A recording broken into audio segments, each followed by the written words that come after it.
Hi guys, Rhi here. Welcome back to the Real Talk with Rhi podcast. How on earth are you? Now, I did an episode a few weeks ago, and in the episode I talked about fussy eating and how our second child, the first one to be diagnosed, when he was very, very small, was the fussiest eater on the planet. I'm not even exaggerating. He had such a reasonably healthy and reasonably balanced diet, but literally exactly the same breakfast, lunch and dinner every day, to the point where when we went on a touring caravan holiday to Europe, I had to take pre-prepared meals with me in the freezer so that he didn't starve. If we went out for food, I couldn't buy him anything off the menu, not even anything plain. He wouldn't eat any like normal kiddie food. I was the only parent on the planet was like, please just eat chips, just please eat something, just so that I could feed you if we leave the house for more than a few hours so you don't starve. And he literally ate every single day. It was, let me see, what did he used to eat? It was Cheerios and strawberries for breakfast, and then he had Philadelphia sandwiches and banana and something else for lunch. And then he had for dinner, it was this like hidden veg and chicken pasta, like a tomatoey sauce with loads of hidden veg in it, all pureed in. And I used to make it in like massive batches and freeze it. And then he'd have oranges. I generally used to give my children oranges at the end of the day because they were always so messy eating them, and then they could just go straight in the bath. And he just ate the same thing every day. And this chicken hidden veg pasta thing, it was embarrassing. We had to take it with us when we ate out. I said, it would be like, I'm really, really sorry. Can you just heat this up, please? He wouldn't eat plain pasta.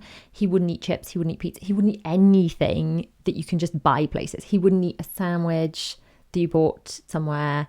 So if we were leaving the house ever, and we were going to be more than an hour or so, I had to take food with me. It was quite extreme. And when I was about to get him assessed, so we got to the stage where I'd been fighting, and I finally got an appointment with a consultant. The consultant, bless her, she phoned me. I think I'd been harassing her secretary so much, very politely. I was very, very sweet and very polite, but consistent.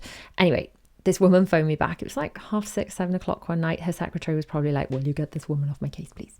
Anyway, she phoned me and talked through my concerns and said, look, it looks like we're probably dealing with autism here, and we'll set up the assessment.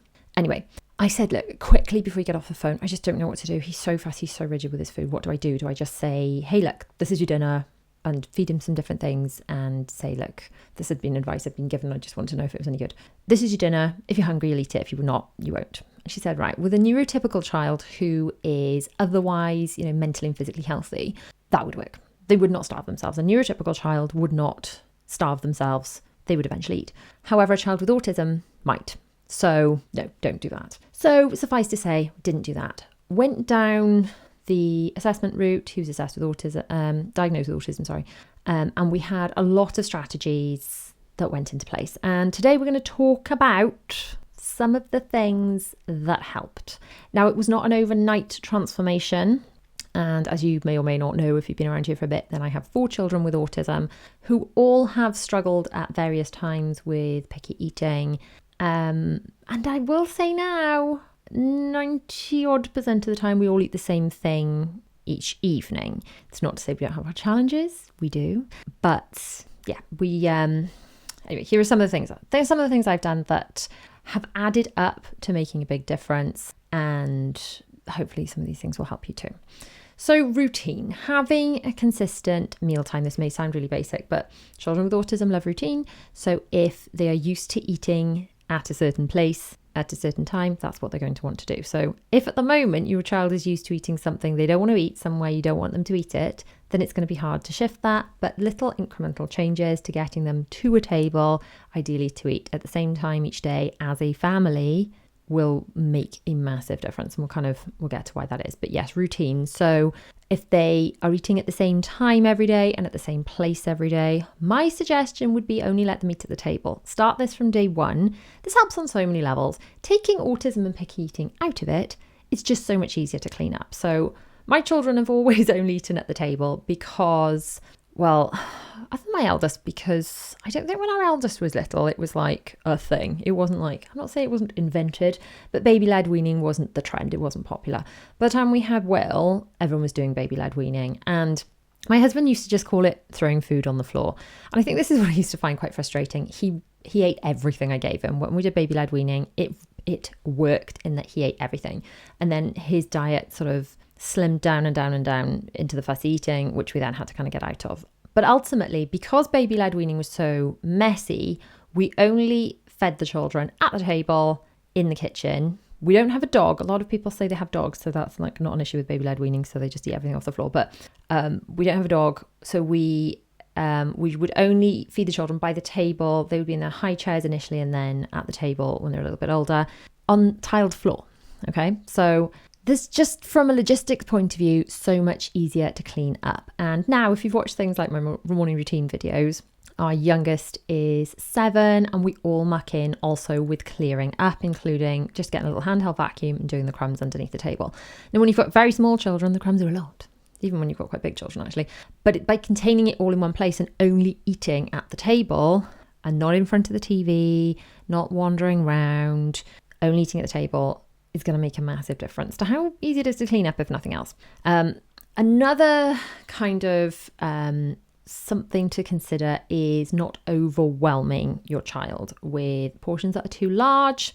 And we'll get to kind of eating only food versus not later, but sometimes the overwhelm can put them off eating anything at all. So if you want to introduce something new, introduce it small incremental amounts rather than large overwhelming things. And the other thing I would really suggest is coupling something they do like with something they don't like. So just giving them a whole brand new, like if they've never eaten a Sunday dinner, you know, meat and gravy and veg and everything, if you put all that in front of them, that's going to be like, no.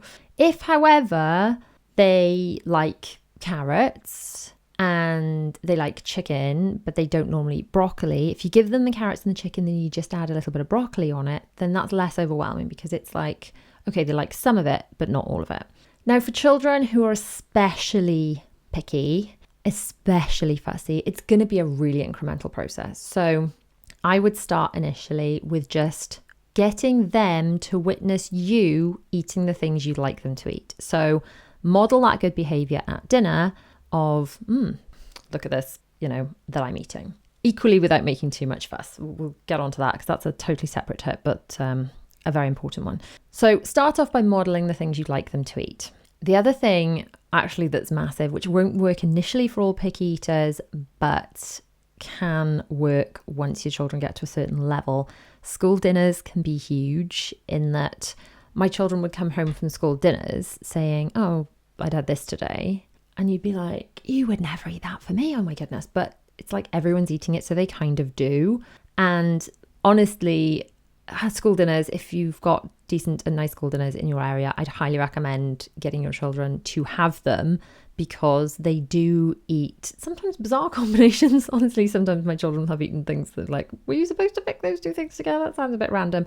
But they do try new things that they wouldn't necessarily try at home, or that I wouldn't even have considered feeding them at home, because I thought they really would object. So that kind of element of showing them, demonstrating that you're eating other things, putting them in places where other people are trying things. Perhaps if, like, you're out for food and maybe they're still eating quite restricted things, but other people are enjoying different things. Something that's massive for our children, and if you know, I've got a separate Disney channel, we share Disney vlogs and Disney trips and things. It's absolutely just warms my heart now how much they like trying new foods, especially like in the Disney parks, which obviously is loads of fun because everything's like Mickey shaped, but there are some really weird and wonderful things to try as well, which years ago they never would have done. But ultimately they've watched their favorite vloggers try these things and be like, oh, this is, and they want to go and try things, and the fact they have this desire to try things is huge. So who can you see that your children look up to, whether it's, you know, a vlogger going somewhere that you're going to go, or I don't know, even like Peppa Pig eats spaghetti. So if Peppa Pig eats spaghetti, then maybe they want to eat spaghetti, you know? Who is their icon, and how can you utilize that to encourage them to eat things that they want to eat? Because if other people that they look up to are doing it, then they're more likely to want to do it themselves. Visual presentation can be a big key element here. So if they've got a plate that they like, if you've given them, you know, everything else is the same. So if you're giving them a new meal on a new plate in a new environment, it's just all too much perhaps. But maybe if it's like, it's their favorite plate that they always have, and they're always sitting in the place they always sit, and they've got other things on their plate that they currently like, maybe they'll consider the next kind of stage, which is, all right, I'm not going to eat it, but I'm going to consent to having it on my plate, which may sound small because having something on your plate is not the same as eating it. But if you're a child, or you've got a child, no, if you're a child, if you've got a child with autism, you'll know that actually getting them consent to have something on their plate, even if it's not touching the other food, can be huge. Even have it near them. Maybe even the first stage is have it on a separate side plate next to them. And it's near them and they're not losing their stuff. They're like, okay, I'm going to have that food near me. You don't have to try it, don't have to eat it, you just have to have it near you. And then the next stage would be to have it on your plate. Then maybe the next stage would be like, right, we'll just have a mouthful of it and then you can eat the rest of your dinner. And then that's all. And then you've tried it. I did read somewhere you have to try things 7 times to know if you like them or not, or you have to maybe that was baby-led weaning, you have to offer things 7 times, but 7 seems to be this magic number. And maybe make a game of it, maybe make a tally of how many times you've tried things. And I know that my children sometimes initially, they've decided they don't like it before they try it, so they say they don't like it, but then subsequently they do try things and they do like things. Involvement in preparation and meal planning can be massive, just so big. I think this was one of the things that really worked well for Will. So they were I had a really good relationship with his teacher at the time, and she was really encouraging him with eating. She was going into the dinner hall with him and chatting to him about the food. And the fact that she was his teacher, so she he did love and respect her, but it wasn't his mum, so he wouldn't just be like, no. He was trying things that she was kind of encouraging him to try. And then she suggested, I thought of the idea, but she suggested to him that maybe we make pizzas at home together. And because his teacher came up with the idea rather than me, or his teacher told him about the idea at least, he was excited to do this. And because he made the pizza himself, he was happy to eat it and he loved it. So sometimes it's involving them in the decisions. Sometimes letting them stir a pot or something. It's like, hey, you made this. What do you think? Didn't they do well? They made this. This is amazing. And having that involvement can make a massive difference. And then maybe sometimes if the idea comes from them or from a teacher or from a friend, not directly from you, they may be a little bit more open to it too. One thing, this is a bit of a weird rule, okay? This may sound weird, but just bear with me. There's no discussing food at the dinner table, okay? We have this as a rule in our house because we have multiple children. And if you've got one child going, I hate it, this is disgusting, then the other children are likely going to be put off. Equally, if you've got one child going, I love it, it's so amazing, and another child is teetering on a meltdown because they don't want to eat it, any of that would be enough to potentially set off other children. So we just have this blanket, do not discuss food at meal times. At the table, we can discuss it beforehand, discuss it afterwards. Do not discuss it while we're eating it. We just eat off it. We can talk. We don't talk with food in our mouths, hopefully, but we can talk, between mouthfuls about our days or whatever. We're not discussing the actual food at the table. And honestly, it has saved so many meltdowns because, like I said, it can cause, gross, can put off people, or, I love it so much, can really upset people that are already upset about the food and the choices. You can involve your children in meal planning and choosing things. This sort of goes back a little bit to the preparation, and maybe involving them in which meals they're going to have which day. I'd avoid giving them too much choice, maybe this or that. And sometimes they'll choose the lesser of two evils. So sometimes if I want my children to eat something I know they're not especially fussed on, it's like, do you want this, something you're not especially fussed on, or this that I know you really hate? And then the lesser of two evils is sometimes chosen. So it's a strategy, it's worth trying. But sometimes you can just say that these are the meals we've got planned for the week, which nights, get them to help you pick which nights you're going to do what. Get them to help you involved in laying the table, making it fun. Maybe get not actual candles probably with children at the table, but like fake candles. Get them to help enjoy the experience. Maybe get them to choose music they want for dinner, or just anything that can get them involved in the experience of it. Play restaurants, play cafes, get them to kind of step out a little bit from the mealtimes are a horrible chore kind of mindset into, hey, this could be fun. This could be fun. We could try some new stuff. So another thing I think is really, really worth mentioning, and this is going back a little bit to having been a child of the 80s, so born in the 80s, sort of child of the 90s, I guess. I think there was some really negative messaging about food that causes a lot of us, not mentioning any names, me a little bit, to have struggled with relationships with food over the years. And labeling foods as good foods or bad foods can be very damaging for children and adults, for that matter, in general. So instead, the language that I kind of try and use with the children is there are foods that fuel us and give us loads of energy, and foods that are kind of more just for fun. So if we eat enough of our foods that fuel us, like our main meal foods that are like fruits and veggies and protein and all the stuff that gives us all the energy for our bodies to grow and run and play and do all the things and feel really energized, then if our tummies, and we're going to talk about listening to our bodies in a second, if our tummies, if we listen to our tummies and that's what they want, then we have some treats that are just for fun afterwards, then that's cool. And if we don't want to do that because our tummy's like, nope, I'm done, then that's cool too. I think there was so much negative messaging around food as a lot of us grow up. Everything from being expected to clear our plates because there are starving children in the world and, we should, I did have people going, there would be people that told their parents to like, well, send it to them then, but there are starving children in the world and made to feel guilty if you didn't eat everything on your plate. And that kind of makes you grow into an adult that eats until it's gone rather than eats till it's full and ends up feeling sluggish and gross and having body image issues and all these types of things. Ultimately, the goal is the long-term goal, and this is like way away from the pig eating topic we got to, but bear with me, I'll come back to it. The long-term goal for all of us as adults is kind of very intuitive eating, to want to eat things that fuel our bodies, to eat when we're hungry and stop when we're full. If we all ate when we're hungry and we stopped when we're full, we'd all feel a lot healthier. So one thing that I do ask the children to do is to listen to their tummies and be like, right, well, have you eaten enough, or are you just bored?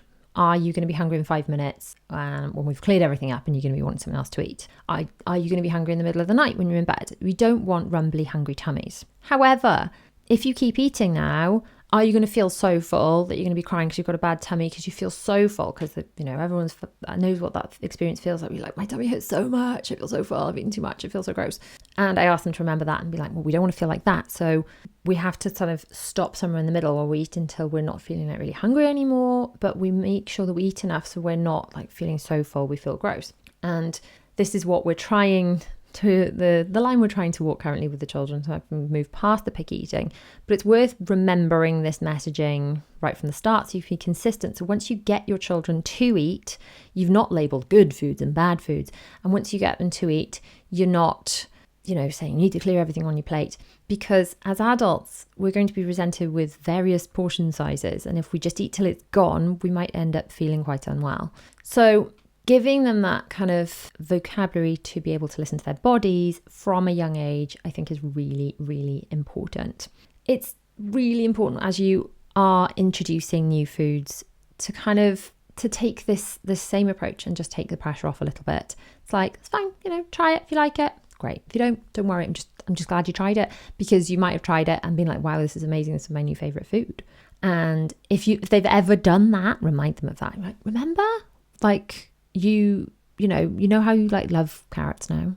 There was a time where you wouldn't eat carrots. Can you believe that? Imagine you'd never tried carrots. You wouldn't know what you're missing out on. So take that pressure off, but then just also remind them that trying things is more about exploring new things. It's not the pressure like you've got to try it, you've got to eat it all. It's like, just try it. That'll make me happy because I made it. So it'll make me happy you tried it. And if you don't like it, then I'll just be proud that you tried it. Well done for trying something new. And then this kind of attitude of trying something new can be taken into other areas of your life. Like, what were you frightened of doing? And then you did it and you enjoyed it. Do you remember there was that ride you went on in that theme park and you were really scared to do that and then you did it and you loved it? Well, you can kind of bring that into food and be like, well, things that you potentially are going to love, you've never even tried yet. So let's find out if there are foods that could potentially be your new favourite food, and let's try and explore those. So additional things to be considered when you are talking about autism. There are going to be sensory preferences. It's worth bearing these in mind. Perhaps your child might not like a dish prepared a certain way. Maybe they don't like things super pureed or mashed. Maybe they like things crunchy. Maybe they don't like things crunchy. They're more likely to eat it if it's mashed. Things like carrots, again, I don't know why I'm talking about carrots so much, are a good example. It's really good to have a visual schedule, and this just makes good common sense. Even if you haven't got picky eaters, I have a meal plan, which I do in my planner. I've got my Organised Life planner from my planner store. This is the printed version. I've also got, reach over here, in my Organised Life binder, which you can get lots of the printables for these. Lots of these are available to download from my planner store, but also lots of them are available inside of my Patreon, which is my community, so check all of that out. But basically there are printables where you can do your meal plan, and if you can see that if you're watching the YouTube version. Obviously you can't see it if you're listening on your podcast, but then I've also got my organisation station, which is a set of printables put into frames, which you can get. I think you go to mummyoffour.com/organisation station. I'll put all the details for that below and in the accompanying blog post as well. But I put the meal plan up in the kitchen, which just makes good sense for my brain, knowing what we're having tonight. If my husband's cooking because I'm busy with the kids, then he knows what we're having. But the children really like to have that visual schedule, which fits into the routines and things with autism, of knowing what they're eating when. It really helps them to actually be more comfortable with what they're about to eat and to enjoy it more. The biggest thing is forcing this won't help. It's going to take a lot of patience, and you've just got to be okay with very small incremental upgrades, very baby steps, moving in the right direction. Perhaps keep a diary of where they've eaten things, when they're not doing so well. And if you ever do have to speak to professionals, dietitians or anything, you've got that information. It's always good to be armed with that information. But then also for you can kind of see, well, actually, it doesn't feel like we're making any progress. But a year ago, they wouldn't eat half of this stuff, and now they are. So they might still seem like a quote unquote fussy eater. But if they're doing so much better, eating so much more than they were, then you've got to take that as a win. So if you are struggling with fussy eaters, I'm sending a big internet hug. I understand it's tough. It's very difficult when you deal with judgments from other people, especially people that have never experienced fussy eating and they think it's all your fault and you caused it all. But especially if you've got things like autism that you're dealing with as well, then this can be a massive problem, which there's no quick fix for. But using some of these solutions, getting them involved, making it part of the routine, introducing things so slowly, literally near them, watching someone else eat it, get it near them, get it on their plate, consent to having it on their plate. If they will consent to having it touch their other food, winner, one bite of it, and then maybe consent to just getting them to eat some of it. And then, eventually it'll just become integrated into their meals, and you'll wonder how they ever weren't eating it in the first place. So hopefully that has helped. There is another video on screen that I know you'll find super helpful if you are dealing with parenting children with autism and the struggles that can face. Check out my Patreon, and there's a blog post below with everything else I've mentioned in it. I'll see you guys soon.